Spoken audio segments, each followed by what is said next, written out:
What's up, guys? Welcome back to Whiskey Website Wednesdays. This is episode... I don't even know. 17. We knew that. My name is Mira. I am the social media manager here at Outsite the Box. This is Gauch. I'm Gauch. Yeah. You guys know that already. We are back. The door is creaking. We are back. We didn't do an episode last week, and the week before that, Gauch was joined by our co-founder, Anish. And that was a good episode. Yeah, I watched it with really bad Wi-Fi, but it was great. Shabby Wi-Fi all the way in India. I was in India. So today I brought back some Japanese whiskey. She went to India and brought back Japanese whiskey. From Germany. I had a layover in Germany. So it all makes sense. It was like a world. This traveled around the world, so come on. I wanted to do Japanese whiskey today because we haven't entered into that realm of whiskeys, and I actually taste tested a few of these at like 9 a.m. Germany time, so it was really great at duty free. We were just doing some whiskey taste testing. Okay, so now you can't judge us for the 2 p.m. or the 12 because she was doing it 9 a.m. Well, it was technically like 1 p.m. in India, so really it was okay. Okay. That's why I'm justifying it. So, but tell us more about this Hibiki. Hibiki. So this is from the Suntory region, and I'm remembering like very bits and pieces. I was a little tired when this whiskey guy was telling me about this. This is from the Suntory region in Japan, and one of the top Japanese whiskeys. What's it called? The Yamakaze? It starts with a Y. This is from the Yamazaki. This is from the same region, and it has similar notes, but there is less of a supply because there is a high demand for it. Economics 101. So they are not producing as much of this anymore. So this is a bottle. They decreased the supply as well? Yes. Wow. So we are going to drink this in a very spare amount because you actually cannot get this in Canada, I believe. I was Googling this as well. So we're going to try it out. It's more of a fruitier note. So do you want to tell us what notes there are? Yeah, so I was just looking at the notes, and the color will decide what it is, but notes of plum in the syrup is what they are saying. Roses and sweet woodiness. Yum. The palate is an orange marmalade, dark chocolate, and slight bitterness, which I like a dark chocolate palate. You can smell the dark chocolate. Oh, really? Or, no, I like dark chocolate. I love it. We have a creepy guy looking through the production studio right now. It's actually Harmon. You've seen him before. And finishing, it finishes with a lingering sweetness and acidity, spices and wood.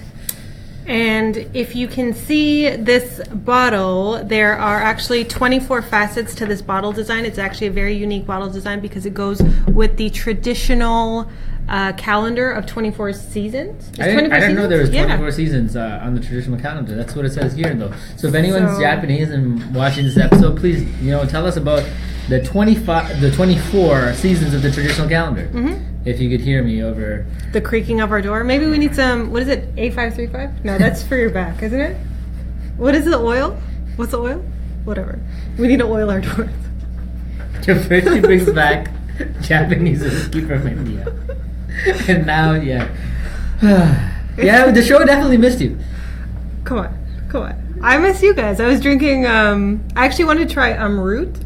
Oh, yeah. But they didn't have it at the sketchy seafood restaurant that we were at, so. Oh, I thought you were going to bring Amrut, to be honest. But I was in Germany, so they didn't have it. You were in India for 2 weeks. I know, but okay, it was complicated. I had layovers. It was different. Either way. Fair enough. So the subtle, noble, and harmonious blend features hints of the Yamazaki sherry cask. Yep. So it is a limited edition, and if you're a whiskey connoisseur or you're one of us, you'll enjoy it. Thank you guys for watching, and I'm kidding. So let's try this out. What do you smell? Well, it does have that amber. It's got that amber color. Sure, just that golden. I think we're just so used to this color that it's just the exact same color. No, that's a deeper. It's more of a. It's mid-range. No, actually, there is some amber to this. Actually, mid-range. What do you smell? I'm trying to smell the chocolate. Do you smell with just one nostril? Yeah, I do. That's weird. Anyways. It is sweet, but I don't smell the plum and syrup. They're not very peaty whiskeys. Yeah, definitely not peaty, which is one of the our questions favorite things. The guy was really impressed when I asked that. I'm like, "Is it peaty?" And he was like, "No." And I'm like, okay, it's fine. Is it peaty, guys? I was trying to be all cool. So, all right. Well, cheers. Cheers. Welcome back to me. Okay, again, you're down.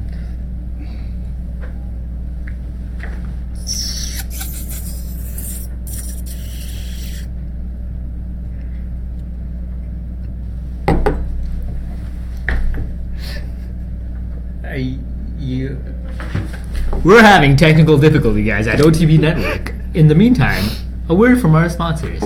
Outside the Box presents to you web services such as web design, SEO services, Google AdWords. What else do we do? Social media management and more. Contact us at info@outsidethebox.com. And back to our regularly scheduled program. Are you okay? Hey, how you doing, man? You okay? Yes, it's kind of weird in the commercials. I was a good commercial though. I watched that commercial. A really good commercial. I started laughing because it just fell on my lap. Anyways, it's good. All right then. Well, this did taste really good. I want to try it with water, but I don't know if I want to I feel like it's so expensive and it's so legit. I know. And rare. I mean, I'll have a little bit more. I'm gonna add a tiny bit of water to it though. I can get the dark chocolate notes though. Out of the flavor, right? I would love to eat a piece of dark chocolate while eating this. That would be a good idea. I'll be back, guys. She's going to be talking about India in the meantime. To myself? Hi. Actually, Avtar is actually from India. Yeah. So we can talk about Indian marketing, or marketing in India, not Indian marketing. Yeah, so one of the things I noticed is that everyone is a hustler there. Like, when I was driving down the street, people are selling balloons and they're selling everything. Can you tell us a little bit more about the marketing theme in India or scene? That door needs some oil. So I'll just say that in the Indian market, we started from those trees. Now, just in the last 10 years, it reached to the stores. But I have seen that before 10 years, it was only on the streets. Yeah. People used to market it, people used to have a face, which was their brand. Yeah. But now it moved to the stores, the big malls are there. Now it's becoming a brand, but now it's running so fast that it actually, they are doing as good as we do here in Canada into the digital world. Yeah, and it's very, even social media, it's hugely popular there. Everyone is constantly on their phones, and the social media scene there is huge. But yeah, even the marketing from the streets is definitely brought. We went to Delhi, and there's this place called Cyber Hub. Is it called Cyber Hub? And Gurgaon, yeah, and it was huge, and it was one of those places where IBM is there, all these huge companies, and you can definitely notice the. Oh, thank you. You can definitely notice the trends and how people are marketing in that sector alone. Exactly. That's the hub for all the digital companies there. Now the Microsoft moved there, also their Facebook has the office there as well. Oh, really? Yes. Oh, I didn't know that. Because the recent Prime Minister used the Facebook as his main medium for his last election campaign. The Prime Minister of India is Modi. Yeah, Modi. Yeah, so he uses Facebook, after just said he uses Facebook heavily in his campaign, so... He was a clear influencer of the market. Yeah. And hey, now India is on the social media scene, which is why I was centered there. Yeah. No, that's not, well, yeah. No. That's not what I was. But it's, even if you have traveled to India, or, this was my very first time, and as an Indian, that's shame. Say word. Shame. But Indian? some people don't know. So even going there, it's really interesting to see the disparity and the differences between the rich and the poor. It's even we drove to Taj Mahal one day, and all along the journey there, I don't know what, all along the journey to the Taj Mahal through Agra. Wow, Mira. It was just hotel, village, hotel, someone selling chips. It was a very big difference. So, yeah. Have you ever been? You haven't been to India, have you? Oh, hey, I was just enjoying my whiskey. It's actually really nice with water. Yeah? Just a splash, though. I have not been to India. No, I've been to Sri Lanka, but It's way back, playback, and I don't. And what's the scene like in Sri Lanka? Well, at the time I went, it was like more than a decade ago, so I don't think that time was a good indicator of what's going on now there. Like I've been told it's kind of similar to India in the sense that they are very now social media savvy, and they're like on that path as well, accelerating towards what we consider the standard in the Western world. So I would say probably a similar scene, maybe on a smaller scale. It's a smaller country, but I mean, probably a lot of what you saw. I mean, the only thing that I had noticed before, and you hadn't mentioned this as well, is like they're very, at least they're phasing it out, but they were very in your face. They are still very in your face. Actually, one of the things I noticed is I don't look Indian, clearly, after going there. So we would walk into a store and people wouldn't like directly sell to you like, hey miss, can we help you with anything or whatever. They would just literally follow me around the store. And I'm like, all right, this is just creepy at this point. I'm like, no, I just don't want to buy anything. I just want to, let's just leave. Right. But even the streets, for example, like there would be 20 shoe stalls right next to each other, and they would be selling the exact same thing. And you're, as an outsider, you're like, which one do I go to? But my cousins that live there are like, I go to that third one from the right. And I'm like, why that one? And it's like, you build that relationship with that person, whether it's bargaining or anything like that. So even bringing that over here, it's all about relationships. It's all about who you know. There's tons of social media companies out there. There's tons of digital marketing companies in Canada. Who do you pick? You take the one that you want to build a long-lasting relationship with. Yeah. And that's why here we have that kind of like family chill vibe, because we want you to feel at home. We want to work with you for the long term, so we want you to feel at home. Absolutely. See how I made that connection? It actually works perfectly. Like I had this conversation with actually a client that she was telling me about her work, and then she was asking me like, why you guys versus anyone else? And then she was, because she already kind of had her answer, but she asked, and we were like, yo, like you said, there might be 20 vendors out there who do provide similar products, maybe not the quality, but similar products. Yep. But one of the reasons that she was leaning towards us and that ultimately liked us was because of how the relationship we started from the very first phone call. Yep. From the very first meeting, it was the beginning of a long-term relationship. It wasn't treating the customer as one situation. No, it was about growing her business, and that's what we're really about here, which is why we excel. I mean, like that's something that I'm very open about, is because it's about the relationship. You can buy certain services and products from anybody, but that connection, that someone who cares on the other line, someone you can get at any time that you need to get a hold of, like that is something that's not always there, right? So it's something that she was looking for, and she ultimately got with us. So perfectly describes the situation here. The other thing I was going to say about the in-your-face style is that I'm sure is phasing out there as things progress along, because the way it kind of phased out here too digitally. I mean, like we used to have pop-ups everywhere on every website and all that. Now they're finding that most consumers, for example, go onto a website, they see if they have a media pop-up, they're kind of turned out. Yeah, they're usually getting away. Now there's still ways to use certain types of pop-ups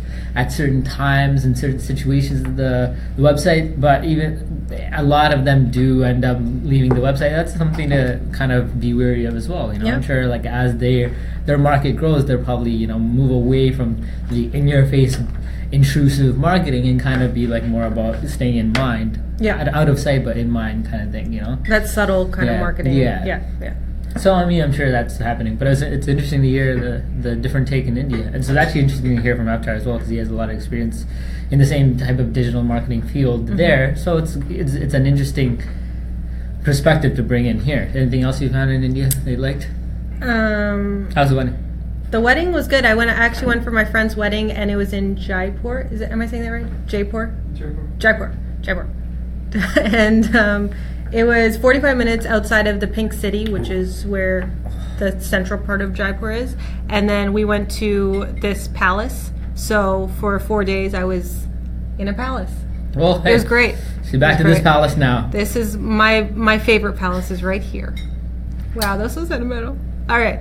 Anyways. Well, yeah. I mean, before she chokes on any more whiskey, we're gonna call this one. But and we're gonna. I mean, like all the time. Join back next week. We're gonna have more episodes. Yes. Obviously, we're gonna grow these episodes. If you guys have any suggestions, Facebook us, message us, Instagram us, Twitter us, all these things in my box. Twitter us? Have I taught you nothing? Nothing. Twitter I don't listen us. to you. Tweet us. No. What is it? No, Twitter us. I like the verbiage. Okay. Inside joke. So like Gauch said, again, if you... Twitter us.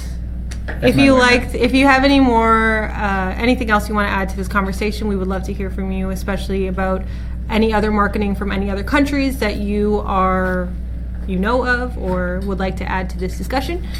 You can email us at think@outsidethebox.com. I am Mira at outsidethebox.com. This is Gauch. Japan, thank you for this. Yes, this thank you, really Japan. Good. And again, we will see you guys next week. We hope you guys have a productive rest of your day.